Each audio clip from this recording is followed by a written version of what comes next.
This channel does not promote any violent, harmful, or illegal activities.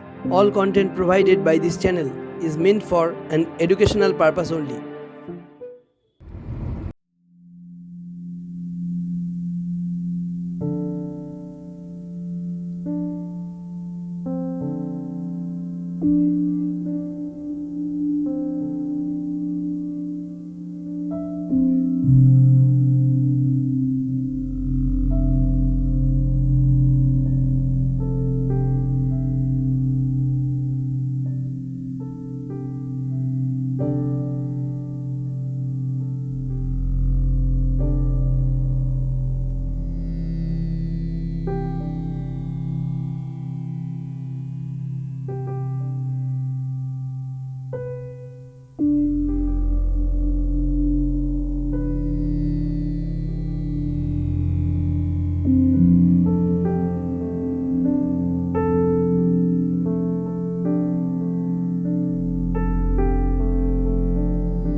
দেশি পাতিও ভালো, অজস্র পরিমাণে গাছে কাঁটা হয়, দেশি পাতি প্রচুর কাঁটা হয়।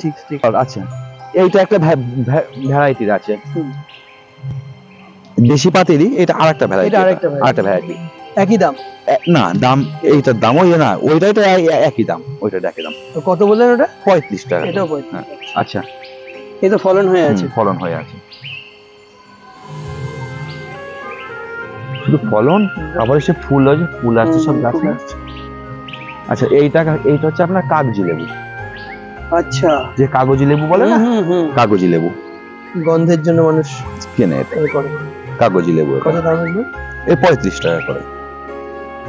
আচ্ছা, এইখানে পরে ওইখানে আছে ক্যালকাটা পাতি, অজস্র একদম, শুধু দাম। আমার বক্তব্য হচ্ছে, আচ্ছা, এই যে লাইন দেখছেন দুটো, এটা পুরোটা হচ্ছে ক্যালকাটা পাতি। আপনি নিজে দেখলে বুঝতে পারবেন, গাছে দেখুন কাঁটা নেই, কাঁটা খুবই কম। বা দেশি বা অন্যান্য পাতিলেবু পরিচর্যা একই, কোনো ব্যাপার। আচ্ছা, এরা লেবু গাছ কোন খাবার বেশি খেতে ভালো লাগে, মানে কি খোল দিয়ে পচাটা, পচিয়ে যেটা। আরে ফুল যখন আসে না একদম থোকায় থোকায়, বেল জুই যেমন ফুল হয়, এ দেখুন দেখেছেন, বেল জুই যেমন ফুল হয় না, বেল জুইয়ের মতো এরকম ফুল হয়, মানে বেল ফুলের মধ্যে থোকায়। দেখুন যে কটা দেখবেন, এই দেখুন গাছটা, অজস্র ফুল হয়, এগুলো ফুল ফল একদম বোঝাই হয়ে যায়। এইভাবে ফুল ফলন হবে, থোকায় ফলন হবে। 40 টাকা, ক্যালকাটা পাতি 40, আর দেশি পাতি আরো কিছু মানে সত্যি অবাক হয়ে গেলাম, এত মানে রিজনেবল দামে। বিশেষ করে ছাদ বাগান যারা করেন তাদের জন্য, আমিও ছাদ বাগান করি, তো তাদের জন্য তো এগুলো তো খুবই ভালো, মানে আসবেন নিয়ে চলে যাবেন। খুব সত্যি সুন্দর লাগলো, আমার খুব পছন্দ হয়েছে, আসবো। আর আপনি একটুখানি বলুন, যারা আসবেন, আমি তো বলেই দেবো, আচ্ছা আপনি বলুন তারা কিভাবে আসবেন। আচ্ছা, কেউ যখন আসবে, যদি হাওড়ার দিক থেকে আসে, তাহলে পারে হচ্ছে আপনার খামারগাছি কিংবা জিরাট, এটা হচ্ছে খামারগাছি আর জিরাটের মিডিল পজিশন। খামারগাছিতে নামবেন, নেবে 1 নম্বর প্ল্যাটফর্মের কাছে দেখবেন টোটো অটো সব আছে। টোটো অটোতে বললে হবে যে হাতিকান্দা মোটরসাইকেল গ্যারেজ কিংবা সাহা নার্সারি, সবাই চেনে, অসুবিধা নেই। সাহা নার্সারি বা হাতিকান্দা মোটরসাইকেল গ্যারেজ, একদম শুধু সাইকেল গ্যারেজ নয়, মোটরসাইকেল গ্যারেজ। এইখানে একদম এলে, আর কন্ট্যাক্ট নাম্বার তো থাকবে, আমাকে যোগাযোগ করে নেবেন। হ্যাঁ, 9064118263, আমাকে এনি টাইম ফোন করতে পারেন, অসুবিধা নেই। আচ্ছা, আরেকটা কথা জিজ্ঞেস করি, ধরুন আমরা তো জানলাম টুকটাক গাছের পরিচর্যাও আমরা আলোচনা করলাম, যদি ধরুন কারোর যদি মনে হয় যে আপনাকে একটুখানি অ্যাডভাইস নিয়ে নিতে, এটা ফোন করলে আপনার সুবিধা, কারণ সারাদিনে তো কাজের মধ্যে সারা দিনের ভিতরে মোটামুটি সকাল 7টার পর থেকে রাত 9টা পর্যন্ত আমি এমনি ফ্রি থাকি, ঠিক আছে, কাজের ভিতরে থাকি, অসুবিধা হয় না। কিন্তু তবুও বলবো যে সারাটা দিনে সন্ধে পর্যন্ত আমাকে ফোন করবেন, সন্ধ্যের পরে আর ফোন করবেন না, কারণ 7টা সাড়ে 7টা পর্যন্ত, ঠিক আছে, ফোন করে আপনার কোনো সমস্যা থাকলে সন্ধ্যে 7টা থেকে সকাল 9টা থেকে সন্ধ্যে 7:30 পর্যন্ত ওনাকে আপনাদের যা প্রশ্ন থাকবে, কিছু জিজ্ঞাসা থাকলে গাছ সম্বন্ধে বা গাছ পরিচর্যা সম্বন্ধে ওনাকে করতে পারেন, অ্যাভেলেবেল থাকবে। ঠিক আছে, খুব ভালো লাগলো, আসি তাহলে, নমস্কার, ভালো লাগলো।